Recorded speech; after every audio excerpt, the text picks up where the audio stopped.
আসসালামু আলাইকুম dear viewers, welcome to my series tutorial.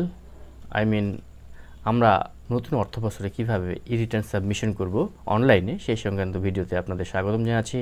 আমি মোহাম্মদ লুৎফর রহমান। তো চলুন আর বক্তব্য দীর্ঘায়িত না করে আমরা এখন মেইন টপিক বা স্ক্রিনে চলে যাব। তো অবশ্যই আপনারা ইতিমধ্যে জানতে পেরেছেন যে অ্যাসেসমেন্ট ইনফরমেশন তথ্য আমরা কিভাবে ইনপুট করব আমাদের রিটার্ন ওয়েবসাইটে, মানে মেইন ওয়েবসাইটে অ্যাকচুয়ালি। তো অ্যাসেসমেন্ট ইনফরমেশনটা কিন্তু প্রথম পেজ, তো বিগিনিং পেজটা আমরা কীভাবে আমরা ফিল আপ করবো সেই সংক্রান্ত। তো চলুন আমি আর বক্তব্য দীর্ঘায়িত না করে আমরা এখন চলে যাব মেইন আমাদের পেজে। তো হ্যাঁ, আমরা দেখতে পাচ্ছি যে অ্যাসেসমেন্ট ইনফরমেশন তথ্যটি মানে পেজটি আমার কিন্তু ওপেন করা আছে। তো আমরা দেখতে পাচ্ছি যে আমরা প্রথমে যদি লেফট সাইডে দেখি অ্যাসেসমেন্ট ইনফরমেশন, এই পেজটি কিন্তু দুই ভাগে বিভক্ত। মনে রাখবেন অ্যাসেসমেন্ট ইনফরমেশন এবং হেডস অফ ইনকাম, তো দুইটা ভাগে বিভক্ত। লেফট সাইড, একটা হচ্ছে রাইট সাইড। তো লেফট সাইডে আমাদের আছে অ্যাসেসমেন্ট ইনফরমেশন এবং রাইট সাইডে আছে হেডস অফ ইনকাম। তো অ্যাসেসমেন্ট ইনফরমেশনে আমরা যদি যাই তাহলে দেয়ার আর সাম অপশনস হেয়ার। তো এখানে প্রথম অপশনটি হচ্ছে সেলফ। তো এটা বাই ডিফল্টে সেলফই থাকে এবং আর কোনো অপশন নেই, মানে নিজে আপনি পূরণ করছেন। আর অ্যাসেসমেন্ট ইয়ার বাই ডিফল্ট কিন্তু আছে 24-25 2024-2025 সালের, এটা বাই ডিফল্ট আছে, এটা পরিবর্তনের কোনো অবকাশ নেই। তো এরপরে আছে ফ্রম 1/7/2023 থেকে 30/6/2024 পর্যন্ত, এটাও বাই ডিফল্ট থাকবে। আর any taxable income in the above mention income year. আচ্ছা, এখানে নো যদি থাকে তো আপনি ইয়েস করে দেবেন, কারণ আপনার কিন্তু অবশ্যই ট্যাক্সেবল ইনকাম আছে। আপনি যদি সরকারি চাকরিজীবী বা যে কোনো চাকরিজীবী হোক না কেন, আপনার কিন্তু অবশ্যই ট্যাক্সেবল ইনকাম আছে, যার কারণে ইয়েস দিতে হবে। যদি নো থাকে এটা আপনি খেয়াল রাখবেন। আর পরবর্তী অপশনে আছে আমরা দেখতে পাচ্ছি any income which is fully exempted from tax, তার মানে কোনো কর অব্যাহতিপ্রাপ্ত যদি কোনো আয়কর থেকে থাকে আপনার, সেক্ষেত্রে কিন্তু আপনি ইয়েস দেবেন। তো কর অব্যাহতি পাওয়া যায় এই ধরনের কিন্তু আমাদের সোর্স আছে অবশ্যই। তো আমরা সেই আয় থেকে যেন অব্যাহতি পেতে পারি, ট্যাক্সের মানে আয় কর অব্যাহতি পেতে পারি, সেটা কিন্তু পাওয়ার জন্য এটা কিন্তু আপনাকে অবশ্যই ইয়েস দিতে হবে। তো তারপর রেসিডেন্ট স্ট্যাটাস আছে, অবশ্যই আমরা রেসিডেন্ট। তো এইটা ছিল আমাদের অ্যাসেসমেন্ট ইনফরমেশনের যে লেফট সাইডটি, সেইটার কি পার্টিকুলার্স। তো আমরা এখন চলে যাব রাইট সাইডে হেডস অফ ইনকামে। হ্যাঁ, এটা খুব ইম্পর্টেন্ট। হেডস অফ ইনকাম কিন্তু আমাদের বুঝতে হবে, অবশ্যই ভালো করে বুঝতে হবে, কারণ না বুঝলে চলবে না। হেডস অফ ইনকামের কিছু অপশনস আছে এখানে। তো এই যে ইনকাম ফ্রম এমপ্লয়মেন্ট, আমরা জানি যে আমরা যারা চাকরি করি সেই চাকরির কিন্তু আমরা কি করি, আয়কর রিটার্ন সাবমিট করি, সেক্ষেত্রে উভয়টি টিক চিহ্ন দিতে হবে। এখন কারো কারো চাকরি ছাড়াও কিন্তু অন্যান্য আদার সোর্স মানে হেডস অফ ইনকাম থেকে থাকে, সেক্ষেত্রে তিনি যদি চাকরিজীবী হন সেটার জন্য তো অবশ্যই টিক দিবেন। পাশাপাশি যদি তার অন্য সোর্স থেকে থাকে মানে হেডস অফ ইনকাম থেকে থাকে, তিনি কিন্তু এইগুলোতে যদি তার অ্যাপ্লিকেবল হয়, প্রযোজ্য হয়, এই যে এগুলো অপশন আছে, তার বাদে নিচেও কিন্তু অপশন আছে, আমরা এক এক করে সব ডিসকাস করব। তো এগুলোতে কিন্তু টিক চিহ্ন দিতে হবে। হ্যাঁ, মনে রাখতে হবে যতগুলো আপনি হেডস অফ ইনকাম দেখাবেন পরবর্তী পেজে, ততগুলোই কিন্তু আপনাকে ডিটেলসে আপনার ইনকামটি কিভাবে হচ্ছে, কতটুকু হচ্ছে, কোন খাত থেকে হচ্ছে সেগুলো কিন্তু ফিল আপ করতে হবে। তো সেই সংক্রান্ত আপনি যতগুলো হেডস অফ ইনকাম মানে টিক দিবেন, সেই ততগুলোই কিন্তু আপনাকে তথ্য সামনে নিয়ে কম্পিউটারে বসতে হবে। মনে রাখবেন, ইউ শুড রিমেম্বার দিস।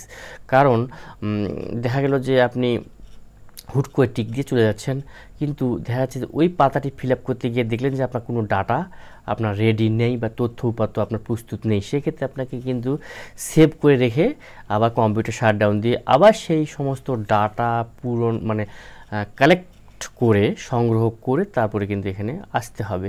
তো আমরা এত হ্যাসেল করতে চাই না। আমরা যখন যারা বসবো তারা পারতপক্ষে চেষ্টা করব সমস্ত পাতা, সমস্ত তথ্যগুলো যেন আমরা একটা ফাইলে মানে সংরক্ষণ করে তারপরে সেগুলো দেখে দেখে কিন্তু আমরা অনলাইনে যেন সেগুলো ইনপুট দিয়ে ওয়েবসাইটে ইটেক্স এনবিআর ওয়েবসাইটে ইনপুট দিয়ে আমরা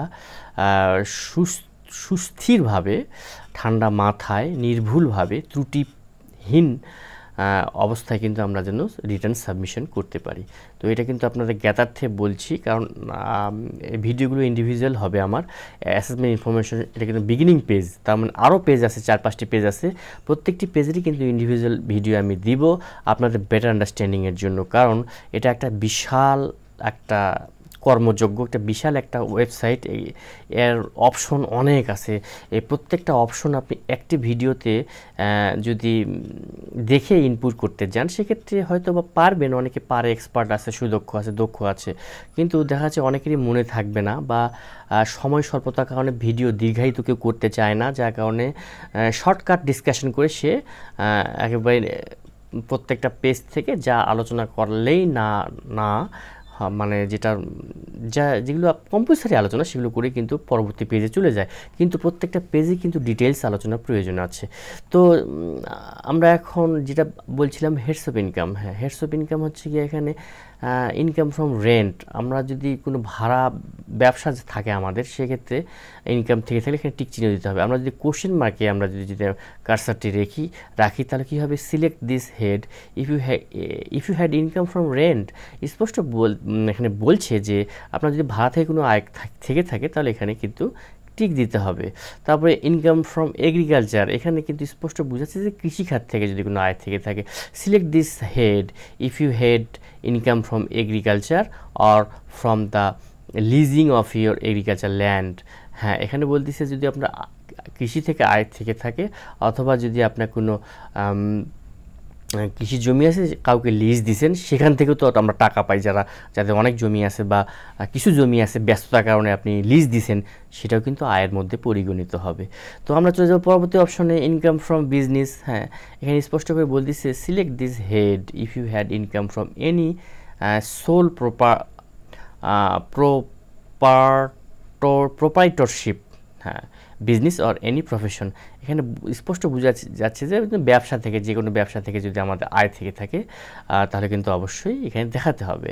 তারপর ক্যাপিটাল গেইনসটা আমরা অনেকে বুঝি না। Select this head if you had income from the transfer of capital asset. এখন আপনার ক্যাপিটাল অ্যাসেট, আপনার মূলধন হয়তো বা আপনি ট্রান্সফারের মাধ্যমে পেয়েছেন, কেউ আপনাকে ট্রান্সফার করে দিয়েছে বা আপনাকে দিয়েছে আর কি একটা অর্থ, মূলধন আর কি। ফর এক্সাম্পল প্রপার্টি সেল, এখন প্রপার্টি সেল করে যদি আপনি দেখা যাচ্ছে যে কিছু অর্থ পেয়ে থাকেন, সেটা কিন্তু অবশ্যই হবে। অথবা কিছু বিক্রি করলেন, সেটা তো বললাম আমি আগে, বিক্রি করলেন সেটাও, অথবা কেউ দিয়ে থাকলে শেয়ার ট্রান্সফারের মাধ্যমে কিন্তু হতে পারে। দেখা গেল যে আপনি একটা ব্যবসার অংশীদার ছিলেন, ব্যবসাটি ক্লোজ হয়ে গেল, সেখান থেকে আপনি কিছু তো পাবেন অবশ্যই শেয়ার ট্রান্সফারের মাধ্যমে।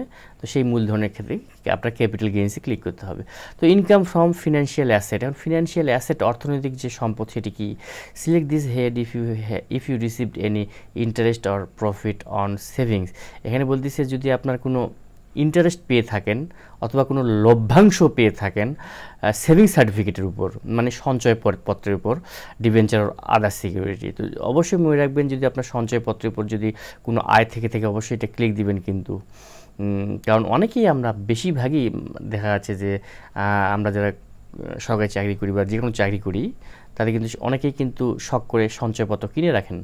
তো আমরা এখন চলে যাব পরবর্তী অপশনে ইনকাম ফ্রম আদার সোর্সেস। আদার সোর্সে বলতে কী বোঝাচ্ছে, আমরা অনেকে বুঝি না যে আদার সোর্স কিছু কি আসলে।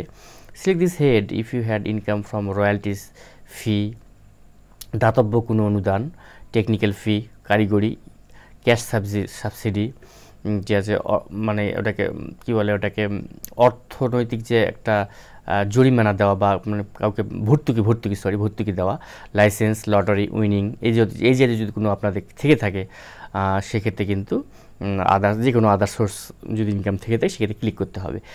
এগুলো ছিল মেইন হেডস অফ ইনকাম। হ্যাঁ এগুলো ছাড়াও কিন্তু আরও আছে, দেখেন any income from the following sources as a partner of farm, যদি আপনি কোনো ফার্মে পার্টনার হয়ে থাকেন, আমরা যদি ডিটেলসে যাই সেক্ষেত্রে কী দেখতে পাবো, select if you had any share of income from partnership firm. হ্যাঁ স্পষ্ট বলতেছে যে আপনার যদি ফার্ম থেকে পার্টনারশিপ হিসেবে যদি আপনার কোনো আয় থেকে থাকে, as a member of an association of person. Select if you had any share of income from an association of person হিসাবে যদি আপনার কোনো আয় থেকে থাকে, তার মানে আপনি কোনো অ্যাসোসিয়েশনের একজন সদস্য আর কি, মেম্বার, সেক্ষেত্রে সেই অ্যাসোসিয়েশন থেকে যদি আপনার কোনো আয় থেকে থাকে তো অবশ্যই এটা ক্লিক করতে হবে।